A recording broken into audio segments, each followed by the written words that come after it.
ओम शांति। 31/12/21 की वाणी है। मीठे बच्चे, सदा सुखी रहो। जितना याद करेंगे उतना सुख मिलेगा। यही बाप तुम बच्चों को आशीर्वाद देते हैं। प्रश्न: संगम युग पर तुम बच्चे ऐसा कौन सा शुभ कार्य करते हो जो सारे कल्प में नहीं होता? उत्तर: पवित्र बनना और बनाना सबसे शुभ कार्य है। पवित्र बनने से तुम पवित्र दुनिया के मालिक बन जाते हो। पवित्र बनने की युक्ति पाप ने बताई है कि मीठे बच्चे, तुम मुझे लव से याद करो, देही अभिमानी बनो। ऐसी युक्ति सबको सुनाते रहो। गीत: किसने यह सब खेल रचाया? ओम शांति। शिव बाबा बैठ करके अपने बच्चों को, सालिग्रामों को समझाते हैं। शिव बाबा को तो सब जानते ही हैं। यह भी जानते हैं कि शिव बाबा को अपना शरीर नहीं है। शिव की प्रतिमा तो एक ही है, इसमें कोई फर्क नहीं आता। उनको दिखाते ही हैं लिंग के समान। जैसे मनुष्य है तो मनुष्य में कोई फर्क नहीं पड़ सकता। आँख, नाक, कान सबको दो है। आत्मा कोई छिपी हुई चीज नहीं है।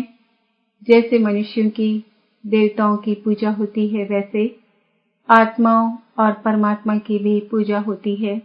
शिव के मंदिर में जाओ तो ढेर छोटे छोटे सालिग्राम रखे हुए हैं जिनकी पूजा होती है। मनुष्यों की दो प्रकार की पूजा होती है, एक तो विकारियों की, दूसरी निर्विकारियों की। उसको कहा जाता है भूत पूजा, क्योंकि यहाँ तो शरीर कोई का भी पवित्र है नहीं। 5 तत्वों का बना हुआ है। मिट्टी का बना हुआ पुतला है। मूर्तियां बनाते हैं तो भी मिट्टी और पानी मिलाते हैं। फिर उसको सुखाने के लिए धूप चाहिए। धूप भी आग का अंश है। आगे धूप से आग जलाते थे। तो बच्चों को ये पता है कि निराकार की भी पूजा होती है, साकार देवताओं की भी होती है, तो मनुष्यों की भी पूजा होती है। देवता हैं पवित्र, यहाँ अपवित्र है। बाकी पूजा तो 5 तत्वों की ही होती है। आत्मा क्या चीज है यह मनुष्य नहीं जानते। कहा जाता है रियलाइज योरसेल्फ, आत्मा को रियलाइज करो। आत्मा है बिंदी समान। कईयों ने साक्षात्कार भी किया है। वर्णन करते हैं छोटी सी लाइट उनसे निकल हमारे में प्रवेश हो गई। अच्छा, इससे फायदा तो कुछ भी नहीं हुआ। नारद और मीरा भक्ति में तीखे गाए जाते हैं। भल साक्षात्कार होते हैं, परंतु सीढ़ी उतरनी होती है ना।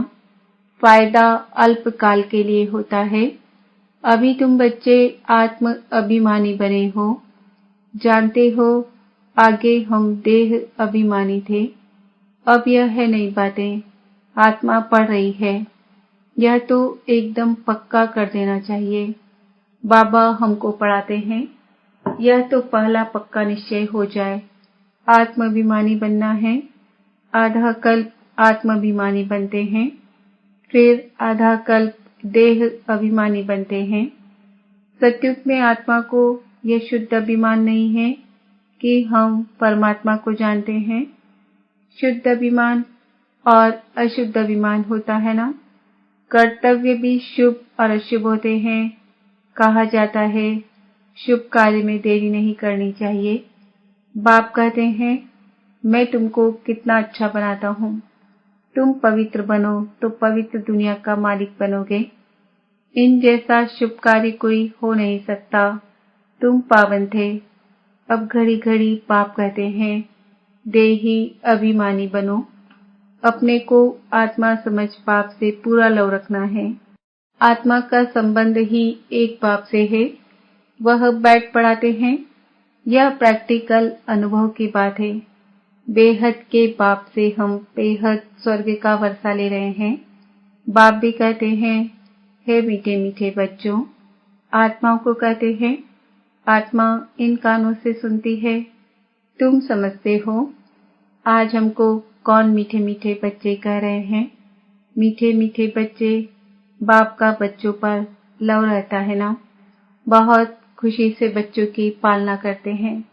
यह भी बच्चों का बेहद का पाप है। आत्मा कहती है, हम शरीर के ऑर्गन्स द्वारा सुनाता हूँ। अज्ञान काल में बाप बच्चों को कितना लव करते हैं। जानते हैं यह वारिस है, इन्हों को हम लायक बनाता हूँ जिससे बहुत सुखी बने, अच्छा वर्षा पाए। कहते हैं ना बच्चे जीते रहो, सुखी बनो, आशीर्वाद निकलती रहेगी। बच्चा सदैव सुखी हो, परंतु वह तो सदा सुखी हो न सके।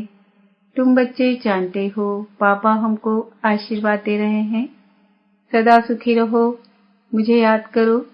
बाप कितना प्यार, प्रेम, नम्रता से बैठ समझाते हैं।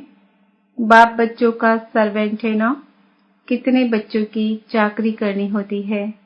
माँ मर जाती है तो बाप को सब कुछ बच्चों का करना पड़ता है। यह बाप कितना बच्चों को प्यार से समझाते हैं। अपने पैरों पर खड़ा होना है। हे आत्मा, तुमको बाप से वर्षा लेना है। देह का बांध छोड़ अपने को आत्मा समझ। यह बड़ा भारी सबक है। बच्चे खड़ी खड़ी भूल जाते हैं। कहते हैं बाबा को याद करना भूल जाते हैं। याद अक्षर बड़ा सहज है।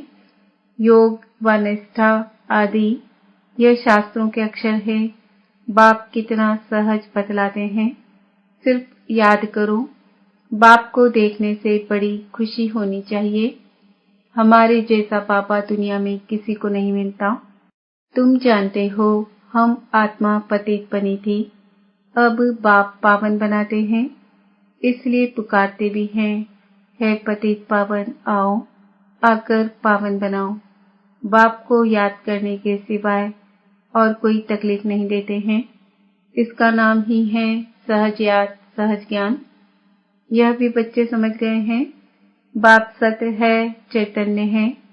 उनकी आत्मा ज्ञान का सागर है, ज्ञान की अथॉरिटी है। यहाँ मनुष्यों की महिमा होती है। फलाना शास्त्रों की अथॉरिटी है। यहाँ बाप कहते हैं, मैं ही सभी वेदों शास्त्रों को जानता हूँ, अथॉरिटी हूँ। भक्ति मार्ग में चित्र भी दिखाते हैं। विष्णु की नाभि से ब्रह्मा निकला, उनको फिर शास्त्र दिए हैं। ब्रह्मा द्वारा सब वेदों शास्त्रों का सार समझाते हैं। बाप सभी बातें अच्छी रीति बैठ समझाते हैं। अब ब्रह्मा तो है सूक्ष्म वतन में, भगवान हो गया मूल वतन में। अब सूक्ष्म वतन में किसको ज्ञान सुनाएंगे? जरूर यहाँ आकर सुनाएंगे ना। यह बड़ी समझने की बातें हैं। ब्रह्मा द्वारा सब शास्त्रों का सार भगवान कहाँ सुनाएंगे? सुनाने की बात तो यहाँ होती है। अभी तुम प्रैक्टिकल में जानते हो कैसे भगवान आकर ब्रह्मा द्वारा हमें सुनाते हैं। बच्चों को तो अथाह खुशी होनी चाहिए। मनुष्य 5-10 लाख कमाते हैं, कितना खुशी होती है। यहाँ बाप बैठ तुम्हारा खजाना भरते हैं। कहते हैं मुझे याद करो तो तुम सोने जैसा बन जाएंगे। यह भारत सोने की चिड़िया बन जाएगा। जानते हो बाबा मूल वतन से आकर ब्रह्मा द्वारा हमको शास्त्रों का सार समझा रहे हैं। सब राज समझाते हैं। उस योग, तप, दान, पुण्य आदि से मुक्ति तो कोई नहीं पाता है। मनुष्य समझते हैं इन सब रास्तों से हम मुक्ति में जाते हैं। अगर ऐसा होता तो फिर पतित पावन बाप को आने की क्या दरकार? अगर वह वापस जाने का रास्ता होता तो कोई चाहते ना। दुनिया में मनुष्यों की अनेक मत है। अब बच्चों को बाप ने समझाया है, वापस कोई भी जा नहीं सकते। बाप कहते हैं मैं इन द्वारा सब वेदों शास्त्रों का सार समझाता हूँ। इसने भी बहुत गुरु किए हैं, पढ़ा लिखा है। बाप कहते हैं इन सबको भूल जाओ। पतित पावन तो परमपिता परमात्मा को ही कहेंगे। वह मनुष्य सृष्टि का बीज रूप वृक्षपति चैतन्य है। आत्माएं सब चैतन्य है। तुम जानते हो हम मूल वतन में जाकर फिर आएंगे पाठ बजाने। आधा कल्प सुख का पाठ बजाएंगे। सारा मदार पढ़ाई पर है। जितना पढ़ेंगे उतना ऊंच पद पाएंगे। यह पढ़ाई बहुत ऊंची है। एम ऑब्जेक्ट ही है नर से नारायण, मनुष्य से देवता बनने की। जब आदि सनातन देवी देवता धर्म है तब कोई हिंसा होती नहीं, वहां विकार की बात होती नहीं, न कोई लड़ाई झगड़ा होता है। अभी तुम समझाते हो कि जब अनेक धर्म है तो भाषाएं भी अनेक है, सबकी एक भाषा हो नहीं सकती। जब अब अद्वैत धर्म तुम्हारा स्थापन हो रहा है, अद्वैत व देवता एक अक्षर हो जाता है। अभी तुम देवता धर्म के बन रहे हो। गीत भी है ना, बाबा हम आपसे 21 जन्मों के लिए सारे विश्व की पातशाही लेते हैं। वहां ऐसे कोई नहीं कहेंगे कि यह हमारी स्पेस है, यहाँ से तुम पास न करो। यहाँ तो एक दूसरे को डराते रहते हैं, बैठे बैठे लड़ने झगड़ने का भूत आ बैठा है। तुम बच्चे जानते हो हम श्रीमत पर अपनी राजधानी स्थापन कर रहे हैं। हम विश्व के मालिक बनते हैं। हम होंगे भारत में ही, दिल्ली के आसपास ही नदियां पर होंगे।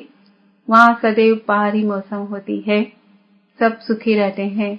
प्रकृति भी सतो प्रधान होती है ना।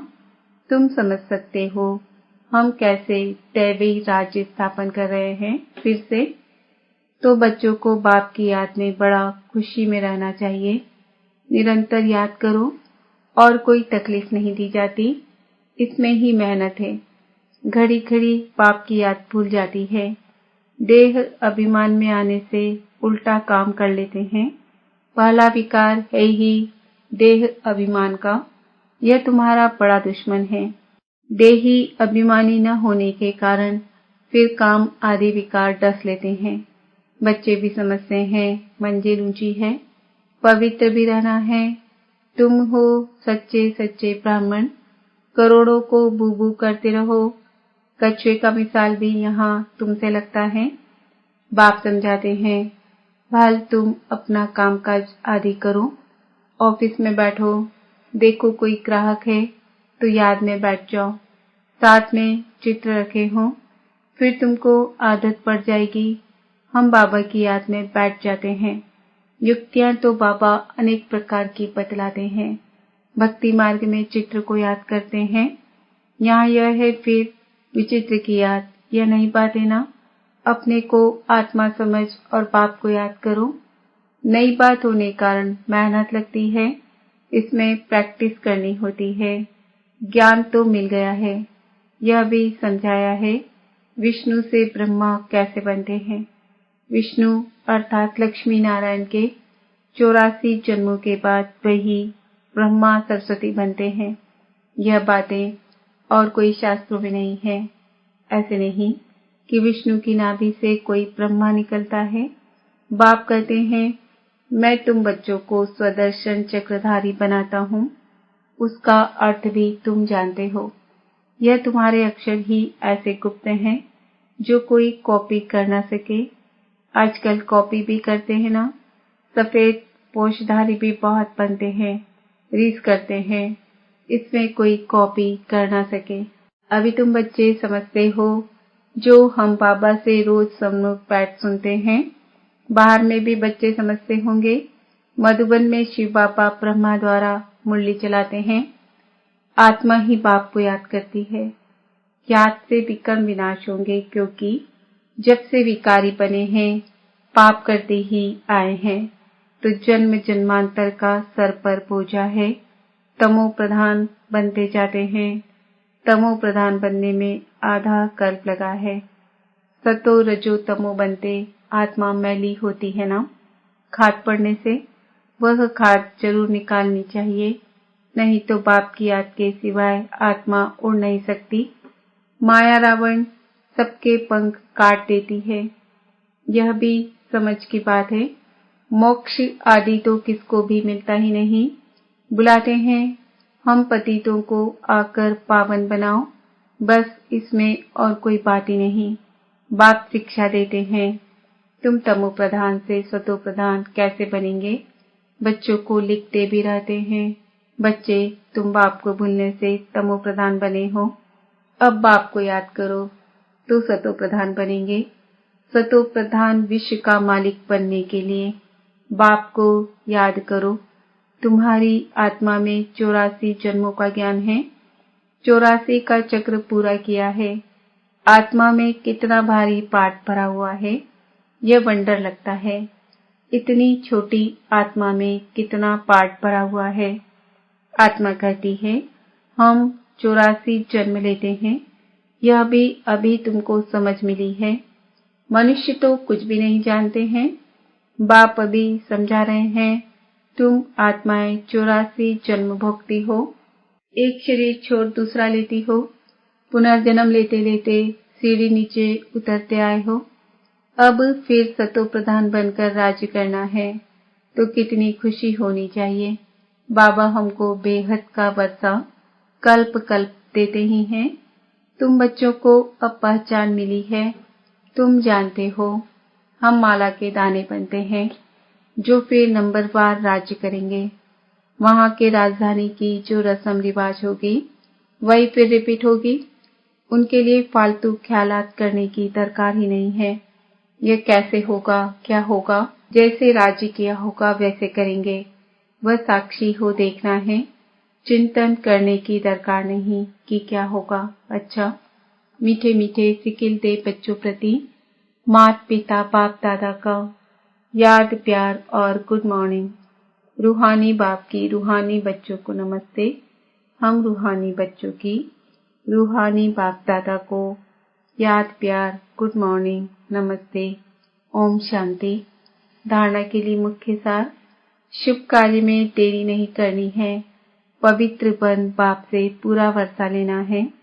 अपने को लायक बनाकर अपने पैरों पर खड़ा होना है। एक बाप से पूरा लव रखना है। काम काज करते एक विचित्र बाप को याद करना है। कोई भी व्यर्थ ख्यालात नहीं करने हैं। सतो प्रधान बनना है। अपार खुशी में रहना है। वरदान। श्रेष्ठ मत के आधार पर मायावी संग दोष से परे रहने वाले शक्ति स्वरूप भव। बच्चों की एक कंप्लेन रहती है कि संबंधी नहीं सुनते, संग अच्छा नहीं है, इस कारण शक्तिशाली नहीं बन सकते।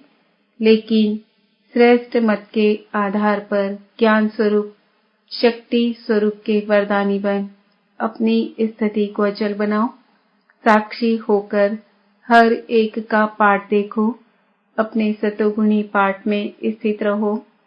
सदा बाप के संग में रहो तो तमोगुणी आत्मा के संग के रंग का प्रभाव पड़ नहीं सकता। स्लोगन। कर्म योगी वह है जो कर्म के कल्प वृक्ष की डाली पर बैठ कर्म करते भी उपराम स्थिति में रहे। आज का समान है। मैं आत्मा शक्ति स्वरूप हूँ। ओम शांति।